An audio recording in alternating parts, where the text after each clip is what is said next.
আয়াত ৩৮ أسمع بهم وأبصر يوم يأتوننا لكن الظالمون اليوم في ضلال مبين অনুবাদ তারা যেদিন আমাদের কাছে আসবে সেদিন তারা কত চমৎকার শুনবে ও দেখবে কিন্তু জালেমরা আজ স্পষ্ট বিভ্রান্তিতে আছে তাফসির ১ নং ফুটনোটের বিবরণ দুনিয়াতে কাফের ও মুশরিকরা দেখেও দেখে না শুনেও শুনে না কিন্তু হাসরের দিন তারা সবচেয়ে ভালো দেখতে পাবে বেশি শুনতে পাবে ইবনে কাসির অন্য আয়াতে আল্লাহ তাআলা তাদের মুখ থেকেই এ কথা বের করে এনেছেন আল্লাহ বলেন হায় আপনি যদি দেখতেন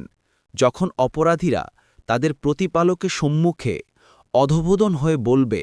হে আমাদের প্রতিপালক আমরা দেখলাম ও শুনলাম